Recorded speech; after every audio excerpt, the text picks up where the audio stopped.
Welcome to the Arrowheads Podcast, your official podcast of the PLL Sanctioned Supporter Group, the Arrowheads, your one-stop shop for Utah Archers lacrosse.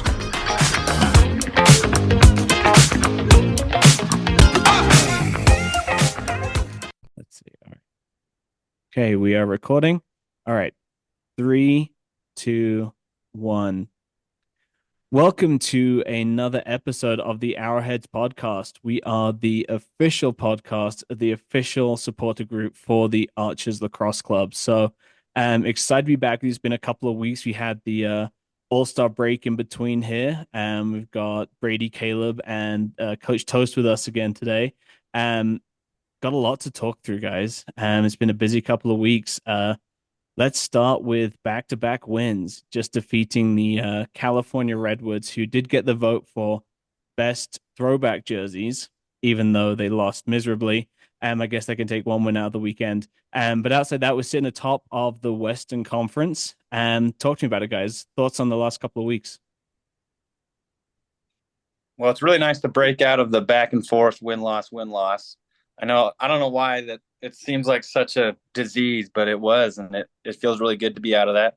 Now, granted, I think we beat up on the worst team in the PLL to do that, but the curse is broken, right? And like in basketball, they always say, like, you know, the lid's off the hoop or whatever. I don't actually know the saying, but now we're free to go in. Now we're free to go in and win. Thanks, Caleb. Appreciate that. Yeah, Oh my Brady, what are gosh. your thoughts? We beat up on the Redwoods. Talk us through the game. Yeah, okay, I have kind of mixed feelings because the Redwoods won their first game the previous week, and they I think they need a full scale rebuild, in my opinion. I think their roster's not looking very good. I don't know exactly where the weak points are. Jack Kelly seems to be playing fine, but defensively they don't seem very tight. Offensively, they still really struggle with like team lacrosse. They seem to rely on individuals too much. Um, as far as the Archers go, though, I think we've found our rhythm more the last 2 weeks and watching the games. Especially at the beginning of the season, we're like, man, what are we doing? Like, we're really struggling. This is not as good as we can be. And I've seen so much growth in the last 2 weeks I mean, we're still turning the ball over a lot, but the offense is running a lot better. I feel a huge improvement on the defensive side of the field. Mason Woodward has started to stick out a little bit more. And I've learned a lot more, and we're going to talk about this a little bit later, but I've learned, I think, over the last 2 weeks, a lot more about Bates and why he drafts the way he does and how he inserts new guys. So those are Yeah. my thoughts, and we're going to jump into that a little bit more. For sure. And I think you brought up a good point about the turnovers, right? They were still high against the Redwoods. The difference, it felt like to me, was some of those turnovers were guys not quite finishing, right? We would get a good pass in, force a pass in, and the guy just didn't finish and turned the ball over, dropped the ball. Those, I think, as a coach, a turnovers, you're like, I'm okay with that. It was a good play. It just didn't quite come off versus throwing the ball over somebody's head and throwing it out of bounds in a panic or turning it over on a clear because we didn't quite execute. Those turnovers are unforgivable. The ones you can forgive are the ones when you made a great play, didn't quite finish it. Those are ones where you're like, okay, next time we'll get that one. Toast, what are your thoughts on the weekend? I was just going to agree with you 100%. Not all turnovers are created equal. There's definitely some that you'd rather take than others. And it just feels like the team is finally settled. Like Haas is back and everything is starting to click. All the pieces have kind of fallen into place. You could tell there was some uneasiness in the first few weeks. Like we were still getting good wins and we were up big on almost every single team that we've played. It's just been able to just the ability to hold that lead, to keep that lead. And it just feels like we finally got all the pieces in place. Now it's like, now we can really refine and now we can make that run. I mean, everything is feeling and looking good right now. And I don't think I could have said that for many of the past weeks. Yeah, for sure. And from end to end, right, you see some really big things that stand out to you. Sisselberger, 2 years in a row, has kind of owed TD Erlin, who TD's having a great year, right? And Yeah. Sisselberger kind of shut him down. you see Tom Schreiber just slinging the ball. To me, I think the word that stood out to me that came to mind was swagger. They played with some swagger against the Redwoods. It was like making plays and slinging the ball around like they were the champions. I felt like they had that swagger about them. I agree Well, with swagger, and I think there were a lot of different types of lacrosse played. There were a lot of individual dodges. I know there were a couple times. I think Mac O'Keefe had a couple just hold the ball and bully dodge, and he got it. He got it off. And I think last year we got so accustomed to seeing one style of offense all year long, which was really good ball movement and primarily led from dodges from Schreiber or from attack, and that was pretty much it. And we've seen a lot of different things. And Schreiber, took a dip in productivity at the beginning of the season. In this game, particularly California, he was looking swaggery as anyone else. He was doing really good. But I think we saw such a good mix in the California game, and the fact that we won with such gusto says that we've gotten to a point in the season where we can take hits. We still had ugly turnovers. We still had turnovers where it was just an errant pass or something stupid, but we recovered from that and came back. And I guess you could call that swagger as well, but that's like resilience that championship teams need, because you're going to make mistakes. You just can't wallow in those mistakes. And the body chemistry, the confidence was all there. It was really fun to watch them bounce back from adversity. Yeah, Yeah. for sure. Offensively, I feel like a big turn of events from the beginning of the season till right now in the middle is I feel like the scoring distribution between all the offensive players is a lot more even right now than it was at the beginning of the season. It was mostly Connor Fields and Mac O'Keefe and a little bit of Grant Ament. LeClaire is looking really good. He's got like one of the highest shooting percentages in the league. I think he's like second to Wes Berg or something, who's just a crease monkey. So to see him shooting and lighting it up is awesome. Matt Moore started, and we talked about him in the previous podcast, and how he had a really slow start to the season. It was a little bit frustrating, to be honest, but he's had some good contribution in the last two games. So it's been really good to see a six-man offense and not like a two-man offense, essentially. So I think that's been a huge difference for the team. Yeah, for sure. All right, random question here, and I know you brought this up a little bit, Brady, as we were talking. Best jerseys. We've had 2 weeks now of like special jerseys. We had the Indigenous Week, and then after the All-Star break, we had the throwback jerseys. How did the Archers compare to the rest of the league for jerseys? What are you guys thinking? I did not like the throwback jerseys for Utah. The big U.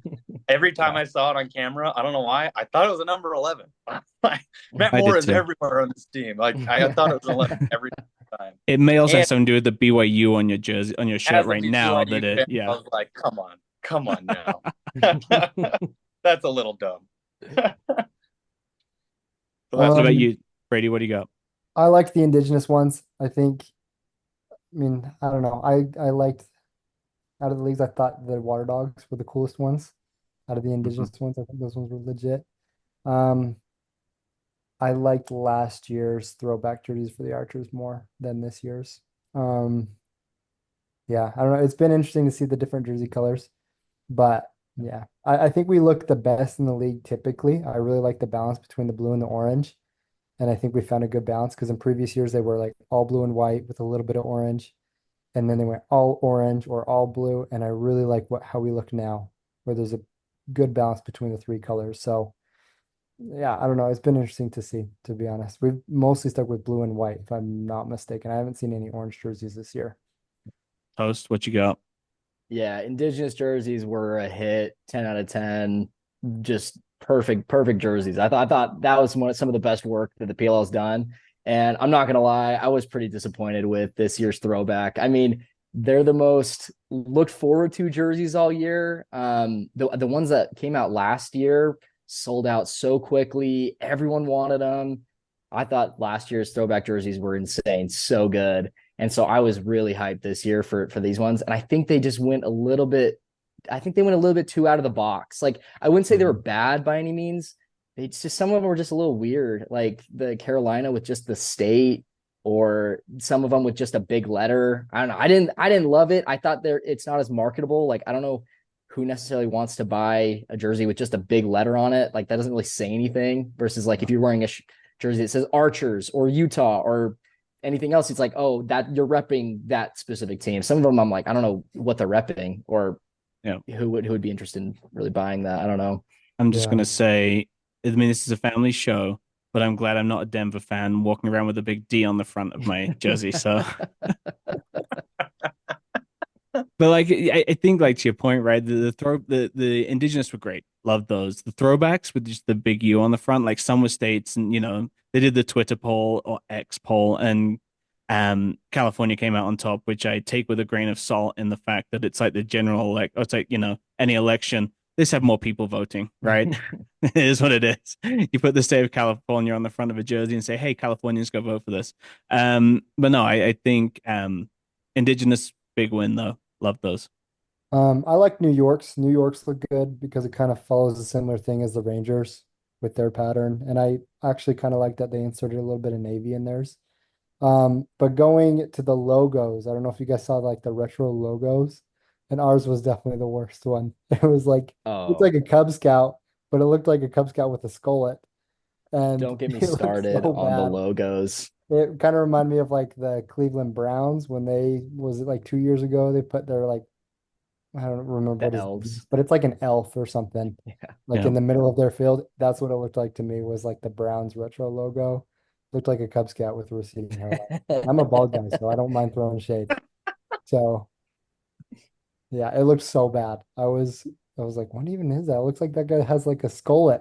Like, what even is this? It looks awful. With the throwback logos, I'm kind of disappointed that they didn't go for like a 1990s NBA style of throwback. Like if you look like the old school Pistons, even the old school Jazz logo, there's a lot of like cool old school Hmm. logos you can shoot for, and they kind of went for like a cartoony 50s look, and I'm not big on it. Yeah. Yeah. I What you're like the saying boat is, Austin. covers. Those are cool. So what you're saying is, Austin, they should target my generation of people who grew up in the Yes, 90s, right? 80s and 90s. 100%. Yeah. Target us next 100%. year, PLL. Come on. All right, guys. So we're looking good. Interesting. So we got a text, right? Our very first texter that came through our line didn't give me their name, but props. It's a number ending in 2275. So send us a couple of texts actually, but the first one that they sent through, really interesting question, something I think most Archers fans have been dwelling on. And then the text is this. It says about give me your temperature check regarding Coach Bates's draft performance. I love Chris and think he's a great coach, but I think he's been the worst in the league when it comes to the draft. Powerful statement right there. Reaching on guys frequently, Woodward this year, and letting obvious talent slide past us. Why do you think that is, and do you agree? So we got that text, and I said, "All right, this is a job for Coach Toast, resident statistician. Halfway through the season, how's the draft class looking? Like, how does our draft class stack up really to some of the other draft picks? As they go through." So, Toast, I know you've got a giant spreadsheet of numbers that you show me, and this is why he's an accountant and I'm in sales because I don't delve on the numbers. So, Toast, take us through what you found. All right. So I'm a huge nerd. I when I heard this question, I got really excited. Decided I was going to go through the whole draft class, and I was going to look at, okay, how's everybody doing? What's the gut check so far? And I kind of wanted to figure out so far in the season who's winning the draft. And so some of you guys can probably see my little spreadsheet here. There's a lot here. I don't expect anyone to understand it. It's a little bit much. Basically, what I wanted to look at, though, was I wanted to look at, number one, who's had the rookies that have played the most games, who's scoring, who's turning the ball over, who's getting takeaways, who's getting GBs, just kind of all the regular stats that you may look at when you're looking at like a typical high school, college, or pro baller. And then I also was interested in like touches per game, like who's getting the most touches and who's scoring on those touches. So like how many points are you getting per touch that you have. So in my little breakdown, in each of these categories, I found, okay, who's the top in each category? Who are the players that have played every single game? Who are the players that are scoring the most? Who are the players that are assisting the most? who's not turning the ball over, who's getting takeaways, ground balls, who's getting the touches. And kind of after everything broke down, I kind of broke it down into like three different types of players. So you have your offensive players, your defensive players, and then your specialty positions. Offensively, what I found is the three best players who are meeting the most metrics, and this isn't really a surprise. It's Brendan O'Neill, Connor Schellenberger, and TJ Malone. Do you guys have any thoughts on that, or anything you want to add with the offensive guys? Yeah, I wish we had TJ, man. He was there, ready for us to pick up. It drove me nuts that he passed us by. And yeah, I don't know. That's it. Hot Yeah, take. I mean, I think that's to the person texting, that's their point, right? Passing, he said, I think passing up talent, letting talent slide past us, right? I mean, TJ Malone, I think was one that everybody was surprised to see him drop that low. To his credit, he's doing what I think everybody thought he could do. But yeah, thoughts on why, he's there for us to pick up and why you don't take him. What's your thoughts? Well, Here's my opinion. Oh, sorry, go ahead, Caleb. I was just going to say in the offseason, it didn't really seem like we had any offensive needs, especially not at attack, because we came off the championship with one of the best scoring offenses in the league. And so I can see where Bates is coming from, that we wanted to get a defensive guy, and we'll get to defense in a minute.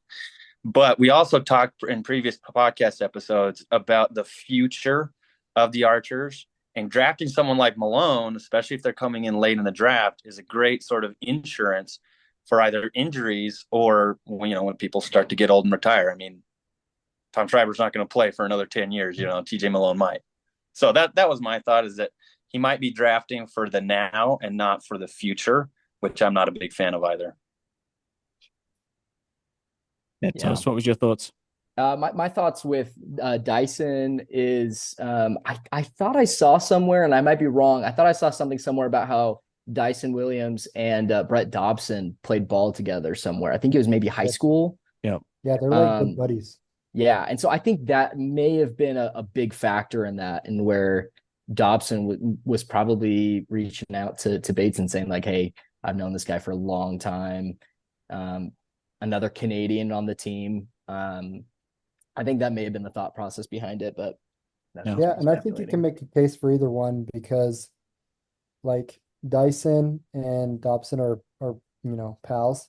But then you look at Grant Amy and Mac O'Keefe, and they both play with TJ. TJ was a freshman when they were in their senior year. So it's like it could have gone either way. But we just haven't seen he's Dyson has played one game, right? Yeah. Yeah, I might take, like, there's two schools of thought of this, right? Is you all right, Caleb? Like, hey, we didn't see a need, so we're gonna fill a need with our draft pick. There is the other school of thought where you're like, man, this guy's on the board still. He's an athlete. We know he's a talent. We'd rather have him than not have him. Let's shake up our pick a little bit. I think you look at it like, would Mason Woodward have been down there? Probably still. Yeah. Like, you take your chance and be like, pick up the best athlete in the draft. So Yeah, and that's like an age-old tactic, right? If you're in the middle of the draft or wherever you're landing, there's that strategy of pick the best player available, and no yeah. matter what your needs are, right? And so you look at the Whip Snakes, for example, and if you were looking at their attack line, they have Will Manny, Rambo, and Zed. Like, what are they going to do? They were fine, but they ended up cutting Will Manny because they felt so strongly about TJ. And so it's just interesting. I think it breeds competition if you're constantly bringing in really good talent to push, your existing players. And I don't think we have any like new faces on offense. So it could have been a good thing to have a new face there too. But all right. Toast, hit us with the defense.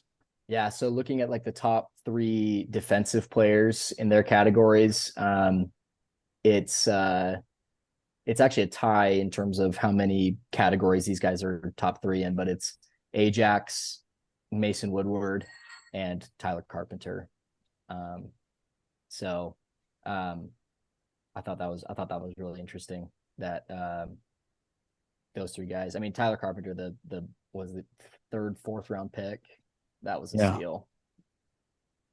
Yeah. So do you think that they're tied in a sense because they are all fairly equal, or is it you looked in like it's just kind of their average, like, oh, they're all great. Like, talk to me about that. Yeah, so I just looked at the different categories. So if you look at Ajax, the things that he's getting, that I'm giving him points for, is that he's played every game. He's leading the rookies in caused turnovers and caused turnovers per game.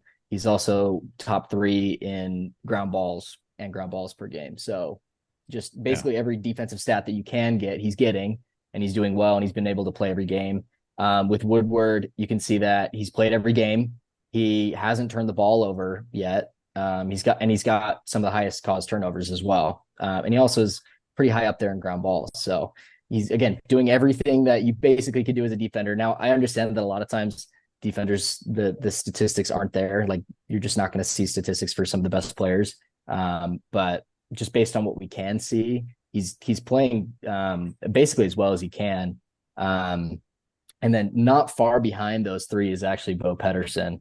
And I saw a stat this maybe this weekend or weekend before, about if you look at the top defenders in the league in terms of who's getting scored on, there's only one guy ahead of Bo Pettersson right now, and it's Witcher from the Water Dogs in terms of lockdown defenders.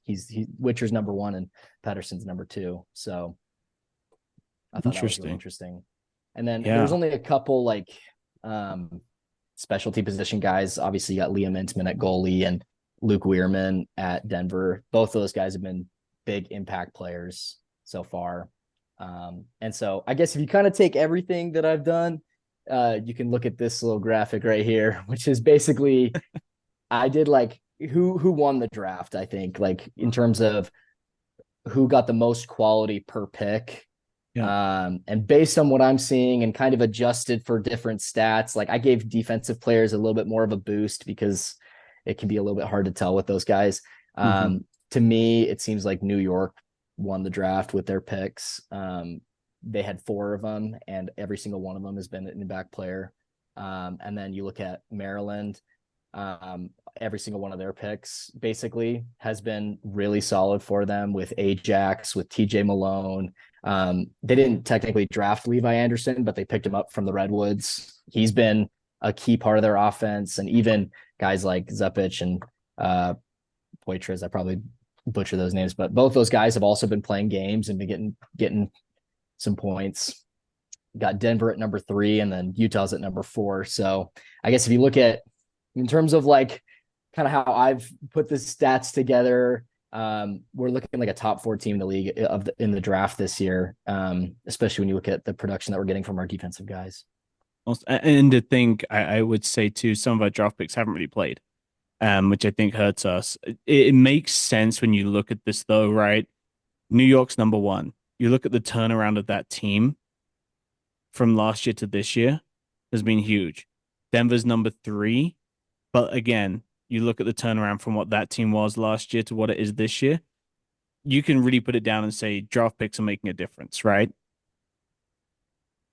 Yeah, and this isn't even taking into account guys that were just picked up, like guys like Dalton Young on Denver, who wasn't even drafted, but got a bazillion points this last game. You know, this is only guys that were necessarily, these are only guys that were drafted, but there's other guys that got picked up that are making a big difference as well. For sure. I think that we also have to take into consideration the amount of space that rookies have to make a difference. When you are rolling over a championship roster, you're not going to be making so many changes because you just won a championship, unless there's retirements, right? Unless there's retirements or injuries, you're not going to be changing much on your roster because, like, why change what worked? When you look at Denver, when you look at the Atlas, both of those teams really struggled last season. And so when they're inserting new guys, that's their purpose, is to make a big difference. And so I think that's one thing, like, I totally see where the caller or the texture is coming from. I think we have to remember the amount of space that these rookies are, that what their purpose really is. Are they coming in to be a difference maker for the team, or are they coming in to flow in with the championship roster? And so Atlas and Denver, they're going to be leading in those kind of categories because that's what they needed, is fresh rookies coming in to change the team. And I think you'll see, like, obviously Mason Woodward, he stands out, right? He's a first round pick. And I think it took him a minute to get up to speed. I think I expect to see him get better week after week, especially because now he's got veteran leadership around him. I think you plug in three young guys on defense, all brand new, never played together. Defense is very much, I mean, I know Tush, you played defense for a while, like my oldest played defense. It's a chemistry thing some of the time. It's just getting that down, and you have to have somebody who's willing to be a leader out there. And now you've got some senior leadership out there on the defense. It will only help Mason get better, and to see those stats continually increase. And he got a goal this weekend, right? I mean, that's huge. Being able to run the field, and that's what the commentators were saying. Like, that's his game. He can play anywhere on the field. Open him up a little bit, give him some confidence. That will just grow time over time. I totally agree. I think I would compare Mason Woodward to last year, what Ethan Rawl was, where he came in very late in the draft. Now that's different, right? Where we took him first round. But the fact that Ethan Rawl had so much boost, like from the defensive chemistry around him, that he felt comfortable enough to do what he thought he could do, and he was throwing checks like I would expect a rookie to be throwing checks like he did last year, and he was one of the best pickups last year. Mason Woodward came in, and they were like, "Okay, lead our defense. Good luck." And it's Yeah. like you can't ask a rookie to do that. Like he's not going to feel comfortable. He's going to be so focused on trying to take over that he's not going to be true to himself and his strengths and weaknesses. Another thing I think we should talk about is the fact that we traded our last pick of the draft for something. Was it next year's draft or one after that? So we could have picked up anyone else that was left. Redwoods took a guy who hasn't played yet, if I'm right. Is that right, Coach Toast? He hasn't played Yeah, yet. he's playing basketball at Stanford. Oh, that's right. So it was Both from Virginia. mostly just a hopeful pick that if he comes back from Stanford that he might play in the PLO, kind of depending on how he does in basketball. So what I do think you anything we could have picked up there that might have made a difference this year? I mean, there was a lot of guys that weren't drafted. Peyton Cormier was available, very last pick of the draft. So that's the guy you could have picked up. We already talked about the space in offense, but there was definitely some guys that we could have picked up at that time. But depending on how the Redwoods go, that's not going to be a very last pick in the draft anymore. That's going to be, that's going to be earlier in the fourth round.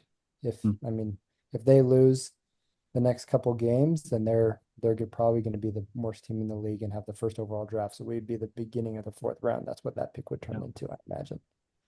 so. So let me ask you this. So the last part of the Texas question was, do we agree that Coach Bates maybe isn't the best and he lets obvious talent slide past us? I think my answer to that, and I think this is what we all talked about at the draft party, was you sense that Coach Bates picks based on the position he needs, but also the personality and the temperament and the style of player he wants. He wants to build a culture. And in my mind, I mean, I told you had I think people that couldn't see the screen, but I'm pretty sure California had the worst draft class, right, on your ratings. Yeah. When you watched the game yesterday, Boston did, sorry. Boston, Yes. sorry. All right, well, California's down there. Yes. When you watched them yesterday, they were saying like, there's one guy with the ball and five guys watching. And it's almost as if there isn't a system in place. And when you look at a Coach Bates, it feels like he's got his system. Like you could hear in the huddle, again, the commentators were talking about it, just like these guys have plays. They know what they're doing. There is a system and a methodology to things. And it's almost like he's looking for the right person and player to fit into that system. And so it doesn't, TJ Malone's out there. He's like, cool, TJ Malone's out there. I don't need him. I need a Mason Woodward. I need a kid that can play with a pole, that can be dynamic, that's big and long, coachable, low ego, that can sit and learn. Like that to me is kind of what he's looking for. What do you guys think? Yeah, no, I thought about this a couple months ago when we talked to Dobson, and he talks about the personality of the Archers a little bit and how it's not meant to be flashy. Although the offense looks really good and they have some of those, um, it is very systematic. They have their own language, and I think it's just now that we've seen like different regions and stuff, every team is taking more of a culture. I don't know if you guys have noticed that this season compared to other seasons, but like you think of like there was personality behind teams. And ironically enough, I feel like the archers have like a little bit of a boring personality. And that's the way Dobson described it. And I think that's what Coach Bates looks for is he looks for an archer. Like he doesn't just draft, like he's like, okay, who out of all these players do I feel like is a real archer that's gonna fit inside my system? And so I think that's something we can bring up with future interviews is ask him like, hey, what is an archer? Like what is that type of player to you guys? And yeah, like I don't know, you can compare like I would say the Raiders are a really odd example in the NFL. The Pistons would be one in the NBA. Like there's just teams that have their own culture and they draft people who would fit within that culture. And I think that's what Bates does, just like you said. Yeah. So realistically, what you're saying is it's kind of like, for you Utah fans, maybe you're new to lacrosse. If you loved Utah Jazz in their prime with Stockton to Malone, it's almost like that, right? Not flashy, but you got guys that will get the job done and play well together. Again, I'm probably the only one John old enough to Stockton, remember those times. John Stockton is one of the most underrated players. He still leads. He still holds the record, I think, in all-time assists and multiple other stats. And so we have guys like that. I think Mason Woodward might turn into a guy like that, where you don't really remember his name, but you remember that the Utah Archers were really good because he was such a good leader to the teammates, and the teammates are the ones who remember. Yeah, for sure. Well, and honestly, if you look at our first two picks from this year, you look at Mason Woodward, you look at Bo Pedersen, both of those guys are doing exactly what they were drafted to do. They're playing in every single game. They're making big contributions to everything that they're doing. But they're not flashy, right? I wouldn't consider Woodward or Pedersen to be these big flashy guys. And yet they fit into the system that was already there beautifully. And so I think personally from the text message, I think it's BS. I think Coach Bates's draft this year and last year has been immaculate, and guys are doing exactly what they've been planned. They've been bought in to do. So I think these guys have been playing wonderfully, and I just see us going up from here. Yeah, I think there's a little bit of a jealousy factor goes in, right? When you see, and I think it comes a lot. I mean, the PLL is going to talk about the flashy players, right? The commentators. I mean, you get kind of sick of hearing about Brennan O'Neill every single week, and it's like, guys, there's other people playing out there, right? But it is what it is. They're the star name, and I think there's a level of, like you said, toast with the Archers, right? You've played defense before too, and defense doesn't have the flashy stats. You play good defense, like your stats about like the on ball, like getting scored on. That's a great stat for defense, but it doesn't get talked about, right? If you hold your guy to scoring, nobody talks about that. They talk about the guy didn't score, but they didn't talk about the great defense that was played on you. And so, in my mind, there's a little bit of like we've got guys that don't play in flashy positions, but they're executing to what they're being asked to do. Sorry, Caleb, didn't mean to cut you off there. No, I like what you were saying better. I was I semi agree with Coach Toes. Because if you would have asked me after the first 2 or 3 games, I would have said this was absolutely true, the text, that maybe we don't have the best draft class. But as far as we're doing now, maybe he knew something about Graham Hossack and he was holding out. And maybe he knows something about next year's draft too. I think I'm optimistic. I'm not as bought in as Coach Toes, but I don't think Coach Bates is the worst. I definitely don't think he's drafting the worst. Here's the dilemma, I think, too, with this year's draft class. This year's draft class was insane, especially for offensive talent. I mean, this was the offensive talent draft, and we picked up one offensive guy. And so it's hard, I think, to look across the league and you see all these teams where they've got 3 to 4 rookies per team that are just balling out, scoring tons of goals, making these huge contributions to the team. Again, the flashy guys. And then you look at our team and it's like we have 0 rookies that are really doing that. I mean, Dyson Williams has played 1 game. Granted, he scored when he was there, but it's like we don't really have that flashy rookie that's getting in and is making these big plays. It's like they're just kind of going within the system that we've already had. So I can see why it's frustrating for people to be like, man, there was so much offensive talent. Why didn't we pick up this person or this person or this person? And I don't know. I think at the end of the day, if they work within the system, they work within the system. Yeah, 100%. All right. Well, Brady left us. Gotta go to Sunday dinner. Let's wrap this up. Toast, thanks for all the stats. That was amazing. if you want to check out the spreadsheet and listening to us on Spotify, you can also find us on YouTube and go to that section to see that spreadsheet. Super enlightening stuff, like amazing that you could put that stuff together for us. So, bye week this week, right? If I understand. So Yep. no game this week, so we get to take a break, as Archers fans, and watch everybody else, and hopefully watch Denver lose. They don't catch us on the leaderboard. And outside that, if you guys have comments, like I say, this is a great question brought up by one of our listeners off the Instagram page. So if you want to reach out to us, our number is 385-202-6072. And you can call us, leave us a voicemail. You can shoot us a text message. Love to get your thoughts on that. If you're an Archers player, you want to call in and say, hey, James, I'd love to challenge, Toast to a, stats off, we're happy to do that. So, if you maybe Paul Rabel and listening to this and you want to come on and talk about things, we got some questions from a listener about rule changes. So happy to have that conversation with you. So I'm sure all these guys are listening and they're going to call us up. But with that, we got a bye week and excited to see the future of our rookies. So, and with that, above all else, win. Above all else, thanks, guys. Arch. This podcast is not affiliated with the Premier Lacrosse League or Archers Lacrosse Club. This is an independent, fan-run podcast.